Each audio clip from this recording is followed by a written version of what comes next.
शुरुआत करते हैं आज के न्यूज़पेपर की हम। अब कल चूँकि गणेश चतुर्थी थी, कल हॉलीडे था। इसी के चलते चलते कल द हिंदू न्यूज़पेपर नहीं छपा था, इसलिए मैं कल न्यूज़पेपर नहीं डाल पाया था। ठीक है, आज हम देख लेते हैं। आज की तारीख है 12 और कौन कौन सी प्रमुख खबरें हैं आज सभी को हम देख लेंगे। फ्रंट पेज में ही यदि हम देखें तो सबसे पहली जो न्यूज़ है एकदम बड़े बड़े क्लियर अक्षरों में छपी हुई है, वो है रेप को लेकर के। ठीक है, ये जो न्यूज़ है वो वेस्टर्न मुंबई की है, जहाँ पर एक महिला का रेप किया जाता है। रेप की घटनाएं लगातार जो है कम ही नहीं हो रही हैं, लगातार आते ही जा रही हैं। तो कुछ ना कुछ करने की ज़रूरत है ताकि इस प्रकार की जो घटनाएं हैं वो कम हो सकें। इसके बाद वाली न्यूज़ हम देखने वाले हैं गुजरात से। गुजरात के जो चीफ मिनिस्टर हैं, इन्होंने रिज़ाइन दे दिया है अपने मुख्यमंत्री के पद से। Vijay Rupani successor to be decided at legislator party meeting today. तो आज जो है इसकी मीटिंग होने वाली है विधायकों की।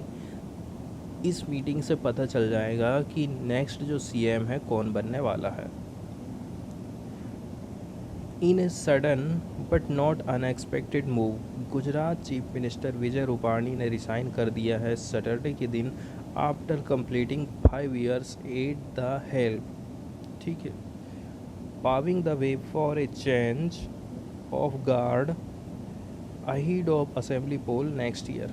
अब नेक्स्ट ईयर क्या है, असेंबली के पोल होने वाले हैं और इस प्रकार की ये घटना हमें देखने को मिली है।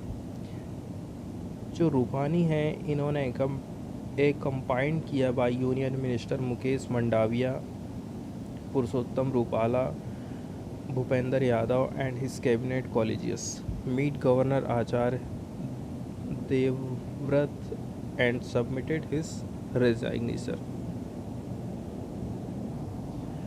अब हम मुख्यमंत्री से रिलेटेड प्रमुख जो बातें हैं उसको देख लेते हैं। देखो, संविधान के अनुच्छेद मतलब आर्टिकल 164 में ये प्रावधान किया गया है कि मुख्यमंत्री की नियुक्ति राज्यपाल करेगा। विधानसभा चुनाव होते हैं तो इस चुनाव में पार्टी के एक बहुमत प्राप्त नेता को राज्य के मुख्यमंत्री के रूप में नियुक्त किया जाता है।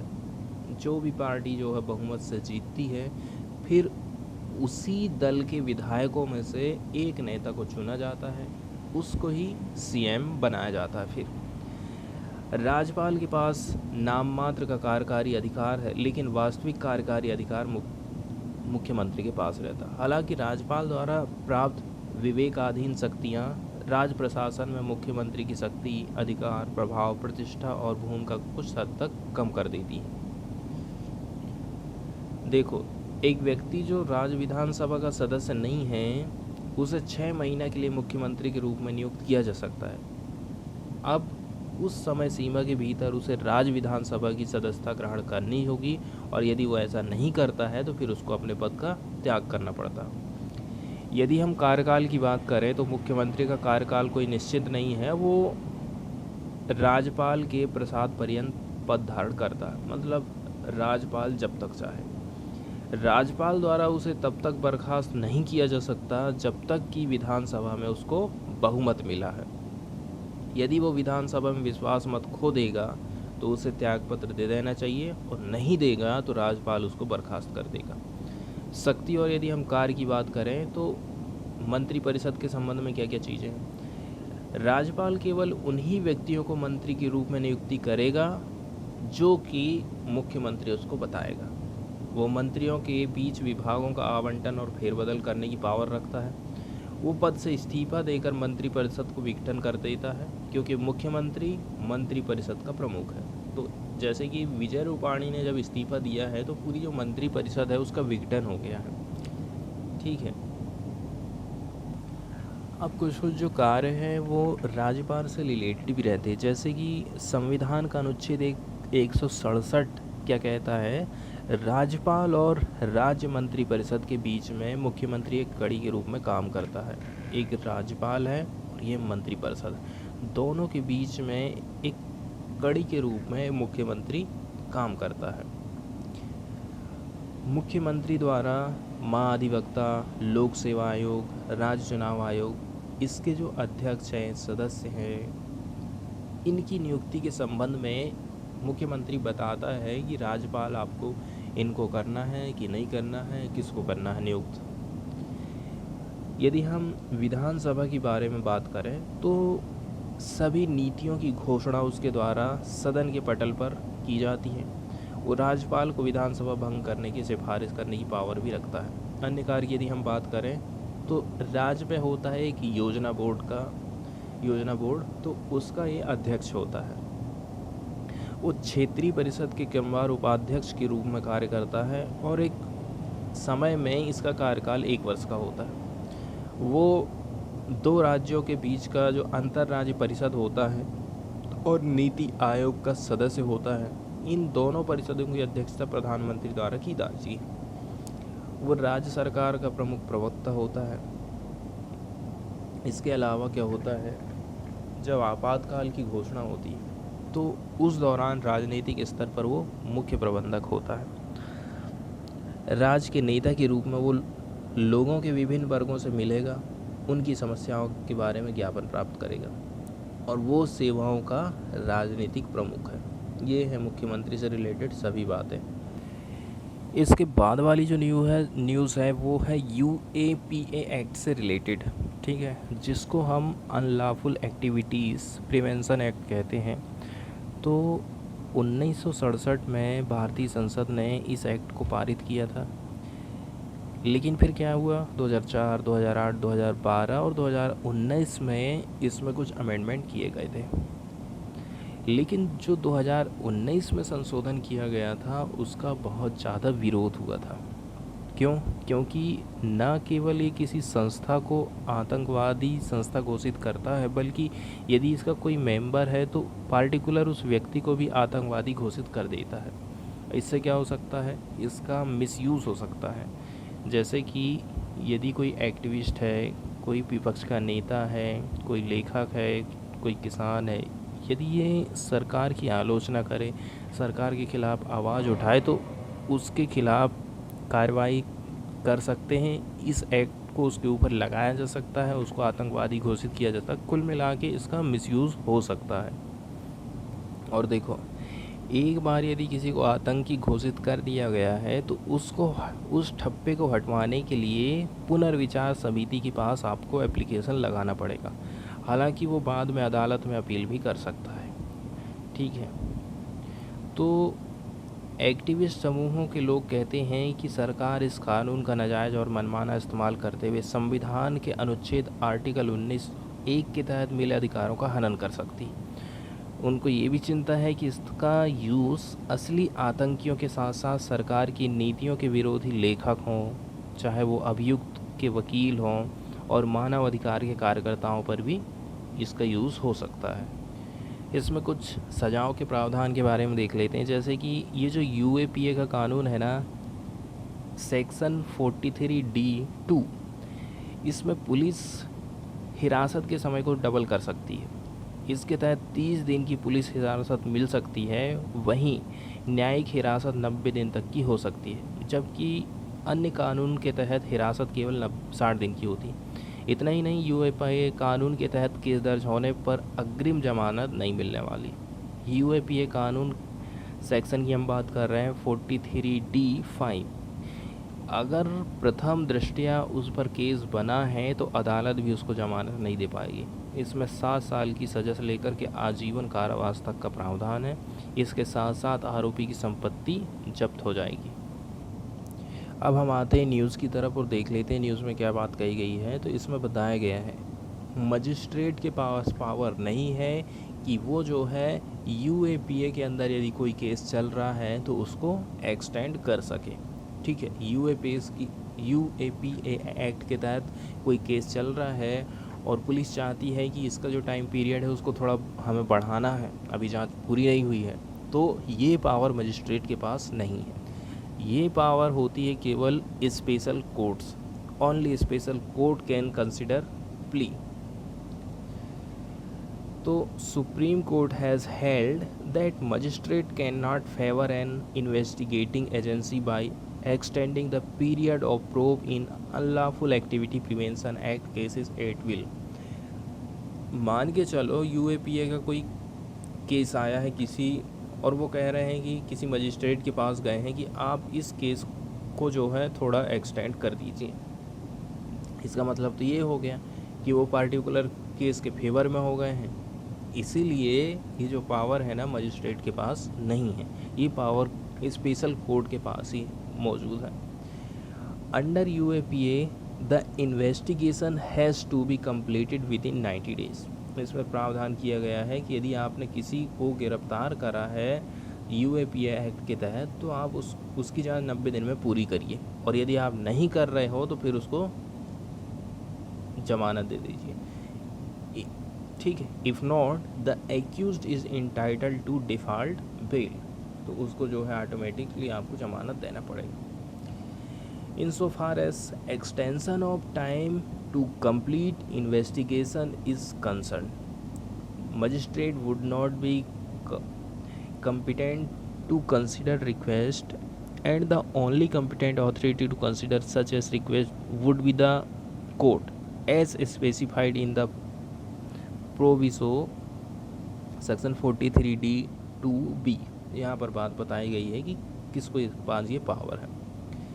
ए 3 जज bench led by justice U Lalit observe, एक बेंच ने इसका ऑब्जर्वेशन किया है,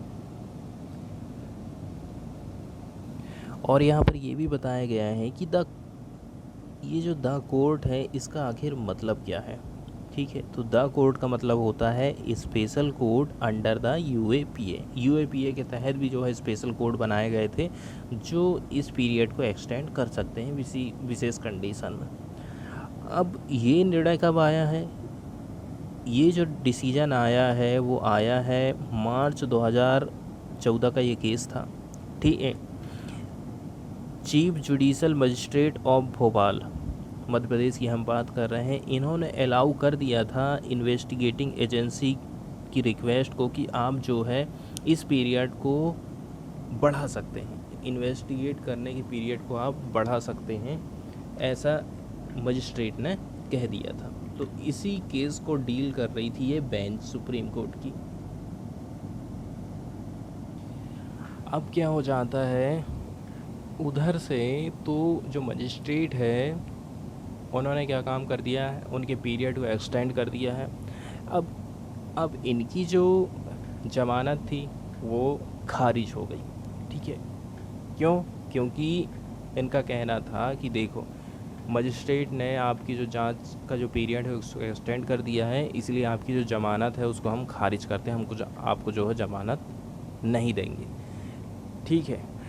अब लेकिन बाद में सुप्रीम कोर्ट का क्या डिसीजन आया, उनका कहना है कि मजिस्ट्रेट को तो पावर ही नहीं है, तो वो कैसे जो है ज़मानत को रिफ्यूज़ कर सकते हैं और पीरियड को जो है बढ़ा सकते हैं। तो जो हाई कोर्ट का जो डिसीजन आया था ना उसको भी जो है सुप्रीम कोर्ट ने चेंज कर दिया था, जो है वो जो है सही अथॉरिटी नहीं है कि पीरियड को 90 दिन से 180 दिन कर देंगे। The Supreme Court set aside High Court decision and granted bail to the accused while noting that only special court under UAPA has jurisdiction to extend the period of investigation to 180 days।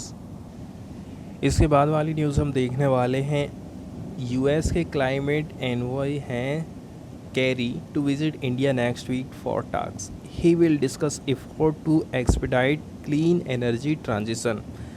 तो John Kerry हैं ये US के climate के राजदूत हैं जो कि India visit कर सकते हैं ताकि क्लीन एनर्जी के जो ट्रांजिशन है उसको बढ़ावा दिया जा सके। तो हम बात कर रहे हैं 26वें नंबर के कॉन्फ्रेंस ऑफ पार्टीज COP 26 की meeting on climate change in Glasgow in November में ये होने वाली है। तो US special presidential envoy for climate, तो ये क्लाइमेट के प्रेसिडेंशियल एनवे हैं जॉन कैरी, ये विजिट करेंगे India next week to meet official and private sector representatives the state department, ऐसा अनाउंस किया गया है। While India is the third largest emitter of green house gases, India जो है तीसरे नंबर पर आता है। किस किस के बाद? सबसे पहले नंबर पर है यूएस, चाइना एंड इंडिया।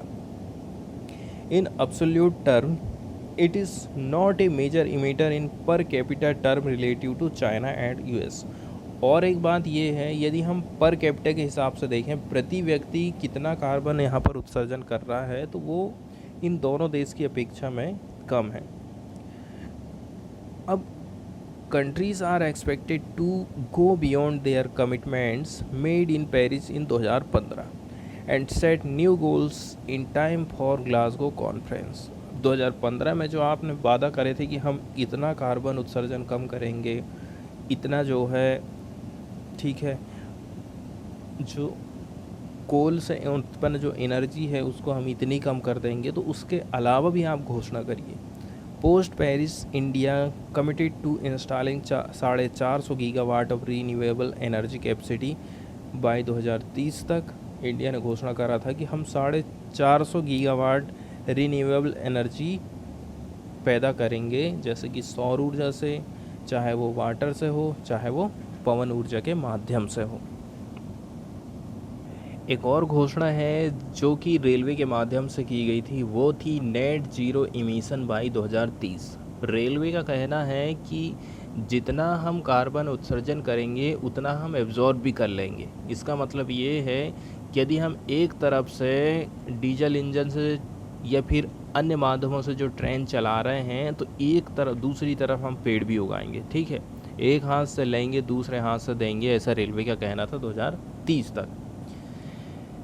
ठीक है, जो कैरी हैं will be in India from September 12 से लेकर के 14। कब से कब तक ये रहने वाले हैं उसकी डेट यहाँ पर निर्धारित कर दी गई है। यहाँ पर CAFMD के बारे में बात बताई गई है, climate action and finance mobilisation dialogue. ये है US इंडिया एजेंडा 2030 का एक पार्ट था। ठीक है, तो partnership that prime minister Narendra Modi and US president Joe Biden announce किया था इन्होंने अप्रैल 2021 में 8 mister Biden's leader summit on climate. इसके बाद वाली जो न्यूज़ है वो हम काजीरंगा नेशनल पार्क से देख रहे हैं। न्यूज़ तो कोई ख़ास नहीं है, लेकिन क्या हुआ था ना, जब यहाँ पर फ्लड आया था तो निचले एरिया में रहने वाले ये जो जीव जंतु हैं वो क्या कर चले गए थे, हिल वाले एरिया की तरफ चले गए थे। ठीक है, अब जो है फिर से वो रिटर्न आ गए हैं, क्योंकि अब बाढ़ की स्थिति जो है वहाँ पर कम हो गई है। इसी को लेकर के ये न्यूज़ आई है। तो हम काजीरंगा नेशनल पार्क के बारे में थोड़ी सी जानकारी देख लेते हैं। काजीरंगा नेशनल पार्क की यदि हम बात करें तो भारत के असम राज्य में स्थित ये नेशनल पार्क, इसका एरिया है 430 वर्ग किलोमीटर। ये प्रसिद्ध है एक सींग वाले गैंडे के लिए। ठीक है, पूरे वर्ल्ड फेमस है।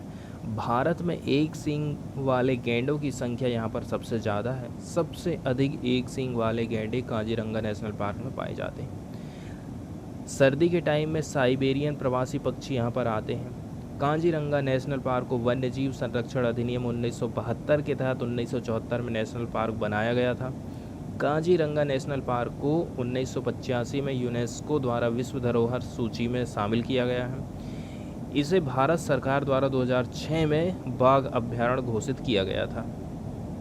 और नेशनल पार्क क्या होते हैं? भारतीय पर्यावरण और वन मंत्रालय के अनुसार नेशनल पार्क एक ऐसी संरक्षित जगह है जिसे राज्य सरकार द्वारा किसी अभ्यारण्य के अंतर्गत या फिर बाहर के किसी क्षेत्र को पारिस्थितिक, पशु पक्षी, वनस्पति, भू आकृति या फिर जैव संरचना के महत्व, संरक्षण और प्रसार के उद्देश्य से संरक्षित घोषित किया जाता है। वन्यजीव संरक्षण अधिनियम 1972 राज्य सरकार को नेशनल पार्क घोषित करने की पावर देता है।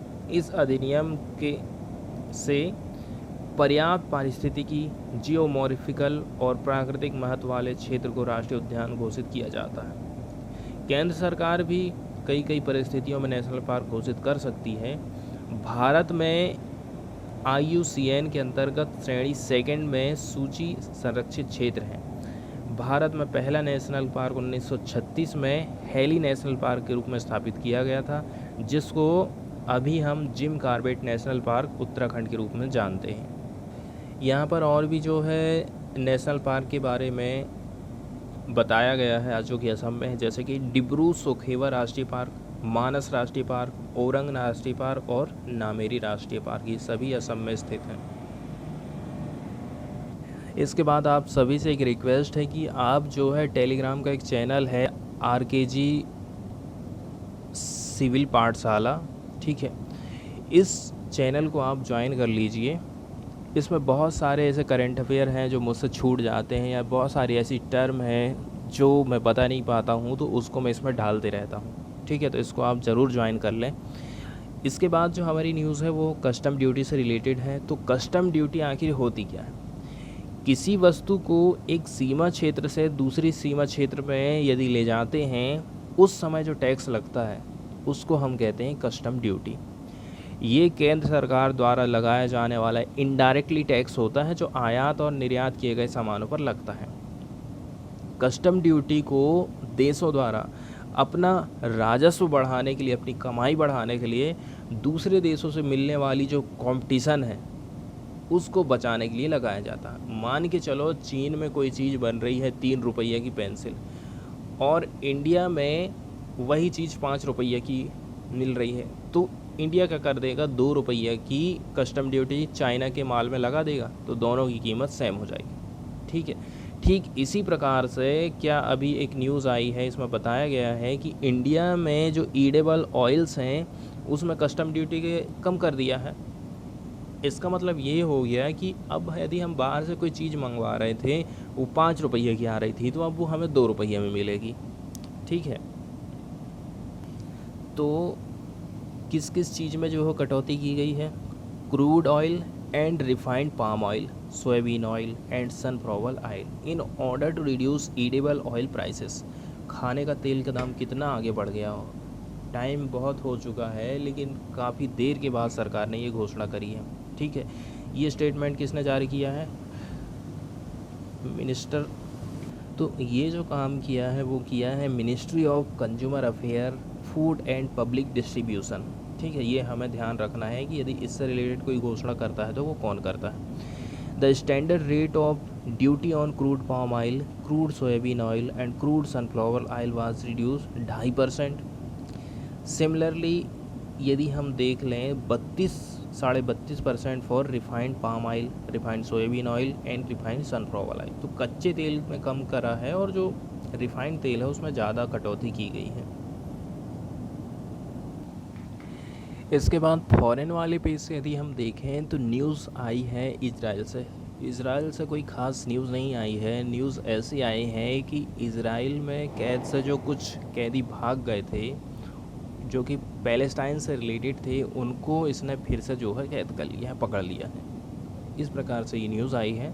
तो चर्चा में रहा है इजराइल, इसलिए इजराइल का हम मैप देख लेते हैं। फ्रंट में जो मैप आप देख रहे हैं ना, ये बताता है कि पूरे वर्ल्ड में इसकी लोकेशन कहाँ है, कौन से महाद्वीप में है, कौन कौन सी रेखाओं के बीच में ये स्थित है, ठीक है। तो ये रहा इजराइल, और ये पड़ता है हमारे एशिया के, आप यदि पश्चिमी वाले हिस्से की तरफ जाओगे तो उधर पर स्थित है। मेजर रेखाओं से यदि इसकी हम लोकेशन को देखें तो ट्रॉपिक ऑफ कैंसर के ये पड़ता है नॉर्थ में, और आर्कटिक सर्किल के जो है साउथ वाले हिस्से में। मतलब ट्रॉपिक ऑफ कैंसर, कर्क रेखा, और जो आर्कटिक व्रत है 66.5 डिग्री नॉर्थ वाला, दोनों के बीच में ये स्थित है। मेजर यदि सी की बात करें तो मेडिटेरियन सी पड़ता है इसके लेफ़्ट वाले हिस्से की तरफ। ऊपर यदि हम चले जाएंगे तो ब्लैक सी है, ठीक है। और यदि हम राइट की तरफ, पूर्व की तरफ जाते हैं तो कैस्पियन सागर है, अरल सागर है। इस प्रकार से इजराइल घिरा हुआ है। इसके अलावा गल्फ़ ऑफ अडेन हमको देखने को मिलती है यदि हम इजराइल के दक्षिण की तरफ जाते हैं, और हमको देखने को मिलता है अरेबियन सी। आगे इस मैप से कई सारी चीज़ें क्लियर हो जाती हैं, जैसे कि मेडिटेरियन सी कहाँ पर पड़ता है इजराइल के। इजराइल के यदि आप जाओगे पश्चिमी तट में तो नॉर्थ से लेकर के, ठीक है, काफ़ी वाला जो इसका हिस्सा है नॉर्थ और जो पश्चिमी वाला हिस्सा है, इसमें मेडिटेरियन सी अपनी बाउंड्री को शेयर करता है। और यदि हम वेस्ट बैंक की बात करें तो ये पड़ता है इजराइल के पूर्वी वाले हिस्से की तरफ में। और भी कई सारे देश हैं जिनके साथ में अपनी बाउंड्री को शेयर करता है, जैसे कि लेबनान, ठीक है, और ये हो गया सीरिया, जॉर्डन, और इधर से हो गया इजिप्ट। नीचे आप देख रहे हो गल्फ ऑफ अकाबा स्थित है। और कुछ यदि हम यहाँ पर इसकी जियोग्राफिक इम्पोर्टेंट लोकेशन को देखें ना, तो इजराइल का हाईएस्ट पॉइंट हम बात कर रहे हैं माउंट, ठीक है, mount Meron, which peaks at 3963 feet, मतलब 1208 मीटर, जो कि लोकेटेड है in the northern mountain reason.